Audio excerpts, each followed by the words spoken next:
नमस्ते जोहार, मैं राजू। आप सब देख रहे हैं 24 झारखंड न्यूज। चलिए जानते हैं सुबह से लेकर शाम तक की तमाम बड़ी खबरों को। द्रौपदी मुर्मू नहीं आएंगे रांची, खूंटी का भी कार्यक्रम रद्द, सिर्फ बिरसा मुंडा के गांव उलीहातू जाएंगे। झारखंड स्थापना दिवस एवं जनजाति गौरव दिवस पर आयोजित राष्ट्रपति द्रौपदी मुर्मू के कार्यक्रम में बड़ा बदलाव हुआ। रविवार को देर शाम राष्ट्रपति सचिवालय की ओर से उनका जो कार्यक्रम जारी किया गया था, उसके मुताबिक राष्ट्रपति न तो राजधानी रांची के मोहराबादी में आयोजित कार्यक्रम में शामिल हो रही है और न ही खूंटी में आयोजित होने वाले अन्य कार्यक्रमों में शिरकत करेंगी। राष्ट्रपति द्रौपदी मुर्मू के झारखंड और मध्य प्रदेश यात्रा के लिए जो कार्यक्रम जारी किया गया था, उसमें बताया गया कि सुबह 6:15 पर महामहिम द्रौपदी मुर्मू राष्ट्रपति भवन से रवाना होगी और शाम 5:25 पर वह मध्य प्रदेश की राजधानी भोपाल से राजभवन पहुंचेगी। नगर निकाय चुनाव को लेकर वार्डों के आरक्षण का काम पूरा। झारखंड में नगर निकाय चुनाव जल्द होने की संभावना है। चुनाव को लेकर वार्डों के आरक्षण का काम पूरा कर इसका गजट प्रकाशित कर दिया गया है। गजट प्रकाशन के साथ ही विभिन्न वार्डों के संभावित प्रत्याशी रेस हो गए हैं। देर रात तक प्रतिदिन बैठक हो रही है। इस बार के चुनाव में नए नए प्रत्याशी के साथ नए मतदाता की वोटिंग भी भाग लेंगे। ऐसे में सब लोग जानना चाहते हैं कि उनके वार्ड का दायरा कहाँ तक है। इसी को देखते हुए रांची नगर निगम में 53 वार्डों का दायरा प्रकाशित किया गया है। इसी कड़ी में रविवार को वार्ड नंबर 11 से लेकर 20 तक के परिसीमन को प्रकाशित किया जा रहा है। झारखंड का सबसे ज्यादा प्रदूषित शहर बना धनबाद। प्रदूषण से बचने के लिए 3 जिलों को 237 करोड़ मिले। नेशनल क्लीन एयर प्रोग्राम के तहत झारखंड के 3 जिलों को प्रदूषण नियंत्रण के लिए भारत सरकार से 237 करोड़ रुपए से अधिक मिला है।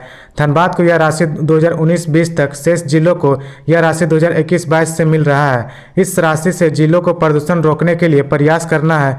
भारत सरकार ने एनसीपी योजना के तहत राज्य के लिए 3 जिलों को रखा है। 3 जिलों का एक्शन प्लान राज्य सरकार ने बनवाया है। राज्य में प्रदूषण की सबसे खराब स्थिति धनबाद जिले की है। केंद्रीय प्रदूषण नियंत्रण बोर्ड का मानना है कि एनसीएपी कार्यक्रम चलाए जाने के बाद झारखंड के 3 जिलों के पर्यावरण में सुधार हुआ है। भारत सरकार 2019-20 से एनसीएपी कार्यक्रम चला रहा है। चक्रधरपुर में गिरिराज सेना प्रमुख कमल देवगिरी की हत्या के बाद लगा धारा 144 शहर पुलिस छावनी में तब्दील। गिरिराज सेना प्रमुख कमल देवगिरी की हत्या के बाद देर रात चक्रधरपुर में धारा 144 लगा दिया गया है।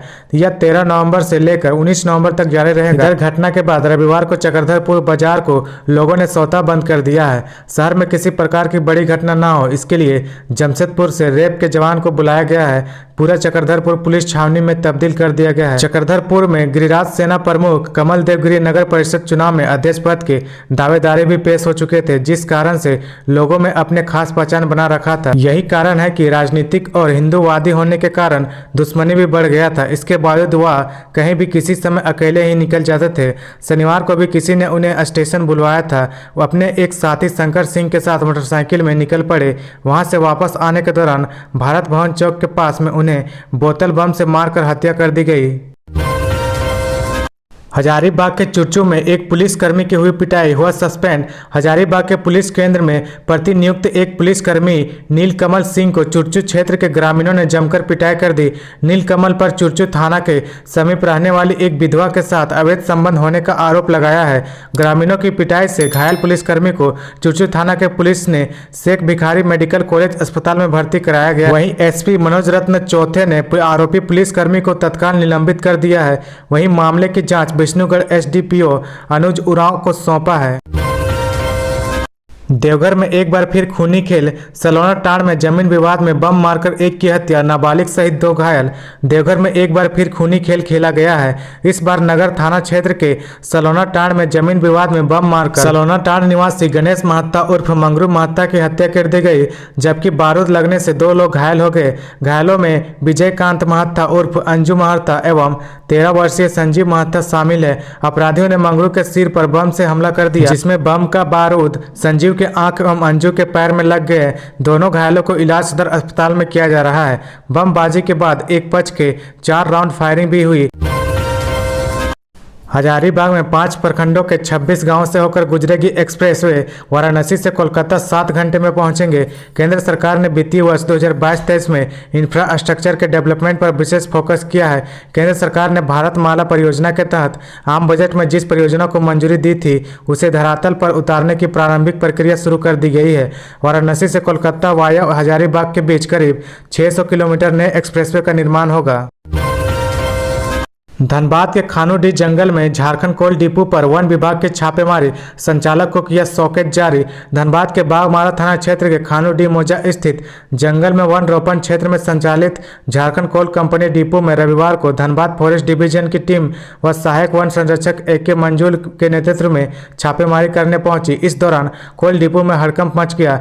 छापेमारी टीम ने पूरे जंगल में छान मारा। जंगल के बीच परिवहन रास्ते को देख छापेमारी दल भौचक रह गए। सहायक वन संरक्षक ने कोल डिपो के संचालक मुन्ना यादव से डिपो लाइसेंस, जमीन का कागजात, प्रदूषण कंट्रोल बोर्ड से प्राप्त सर्टिफिकेट, परिवहन सर्टिफिकेट को लेकर पूछताछ की और सॉकेट जारी किया।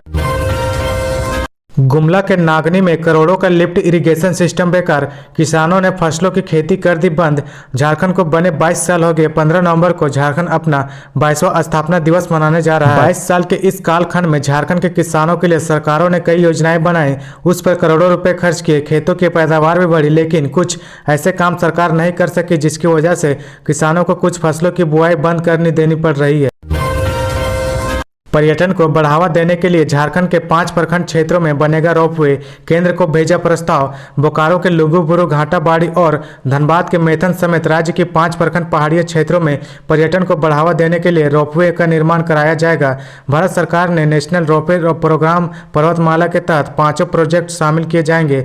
राज्य की भौगोलिक संरचना, सुदूरवर्ती पहाड़ी क्षेत्रों को देखते हुए यह फैसला लिया गया है। झारखंड के पथ निर्माण विभाग ने इसका प्रस्ताव तैयार कर भारत सरकार को भेज दिया गया है। वहां से स्वीकृति मिलने के बाद इसके निर्माण की दिशा में आगे की कार्रवाई की जाएगी। झारखंड में पहले चरण में धनबाद के मैथन, बोकारो के लुगुबुरु, घाटाबाड़ी, नेत्रहाट, सरंडा और दलमा पहाड़ी क्षेत्र को शामिल किया जा रहा है। अंग्रेजों के जुल्म के खिलाफ भगवान बिरसा मुंडा के उलगुलान का गवाह है डोम्बारी बुरु। जलियांवाला बाग हत्याकांड तो सभी को याद होगा, जहां अंग्रेजों ने अपनी कायरता का परिचय देते हुए हजारों देशभक्तों को मौत के घाट उतार दिया था।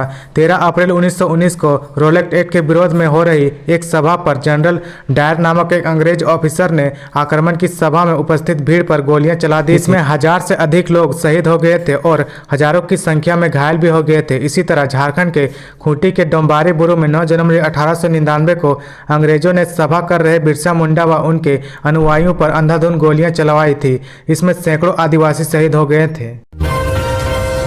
सिनेमा के जरिए झारखंड के गीत, संगीत और पर्वों की खुशबू बिखेरनी होगी। झारखंड राज्य के गठन को 22 साल हो गए। इस दौरान यहां कई क्षेत्रों में खूब तरक्की हुई। हॉलीवुड यानी झारखंड सिनेमा की बात करें तो इसके कई पहलू हैं। कुछ क्षेत्रों में बहुत बढ़िया काम हुआ तो कुछ क्षेत्रों में हम अभी भी पिछड़े हुए हैं। सीधे शब्दों में कहें तो कुछ काम में थोड़ी बहुत कमी रह गई है जिसमें सुधार की गुंजाइश है। ये बातें निर्माता और निर्देशक विजय लाल साहदेव ने कहा है। झारखंड स्थापना दिवस से पहले NTPC चट्टी बरियातों को मिली कोयला बेचने की अनुमति। झारखंड स्थापना दिवस से पहले नेशनल थर्मल पावर कॉरपोरेशन को बड़ी खुशखबरी मिली है। खनन विभाग की ओर से NTPC चट्टी बरियातों को कोयला बेचने की अनुमति मिल गई है। कोयले की कीमत 965 रुपये प्रति टन तय की गई है। अलग अलग सड़क हादसों में 4 घायल, बाइक दुर्घटनाग्रस्त होने से सभी हुए घायल। गोड्डा जिले के सड़क दुर्घटना का ग्राफ काफी तेज से बढ़ गया है। कोई दिन ऐसा नहीं जिसमें लोग सड़क दुर्घटना में घायल नहीं हो रहे हैं। जिले के अलग अलग सड़क हादसा में 4 लोग घायल हो गए। बाइक के दुर्घटना होने से सभी के घायल होने की बात कही जा रही है। प्राप्त जानकारी के अनुसार पाकुड़ से गोड्डा आने के क्रम में सुंदर पहाड़ी के मांझी थान के पास बाइक के दुर्घटनाग्रस्त हो जाने से बाइक चालक महगामा निवासी प्रीतम कुमार झा 30 वर्ष गंभीर रूप से घायल हो गए। सदर अस्पताल में इलाज के लिए भर्ती कराया गया। झारखंड में विकास के लिए बना नेकलेस प्रोजेक्ट। झारखंड राज्य गठन के बाद गुमला शहर के विकास के लिए नित्य नई योजनाएं शुरू हुई। वर्ष 2008 में नेकलेस प्रोजेक्ट बनाया गया था। इसमें 8 लाख रुपए भी खर्च हुआ, लेकिन गुमला शहर में इस प्रोजेक्ट के तहत काम नहीं हो सका, जिससे गुमला शहर का जितना विकास होना चाहिए वह नहीं हो सका। शहर का विकास कैसे हो, इस मुद्दे पर लोगों ने अपनी राय दी है। लोहरदगा में संघ कार्यकर्ताओं से मिले RSS प्रमुख मोहन भागवत, कहा समाज को आगे बढ़ाने में सभी का सहयोग जरूरी है। RSS प्रमुख मोहन भागवत रविवार को झारखंड की राजधानी रांची पहुंचे। यहां से वो छत्तीसगढ़ के जाजपुर जाने के क्रम में लोहरदगा में भी रुके। इस दौरान वनवासी कल्याण केंद्र में चल रहे 3 दिवसीय प्रवासी कार्यक्रम हुए। लोहरदगा, जमशेदपुर, सिमडेगा, गुमला और पलामू से आकर प्रशिक्षण में शामिल कार्यकर्ताओं से मिले और उनसे लंबी चर्चा की। इस दौरान उन्होंने कार्यकर्ताओं से कहा कि संगठन इस सभी समस्याओं का निदान बलिदान है। कार्यकर्ता पूरी लगन एवं ईमानदारी के साथ संगठन हित में काम करे। हमें मिलकर समाज को आगे बढ़ाना है। तो ये थी आज की झारखंड की टॉप बड़ी खबरें। इसी तरह झारखंड की हर छोटी सी बड़ी खबर देखने के लिए आप हमारे चैनल 24 झारखंड न्यूज को सब्सक्राइब करके बेल आइकन प्रेस कर ले, जिससे आपको झारखंड की हर छोटी सी बड़ी खबर की अपडेट आप तक पहुंचता रहे। तो आज के लिए बस इतना ही। हमें दीजिए इजाजत, फिर मिलते हैं नेक्स्ट न्यूज में।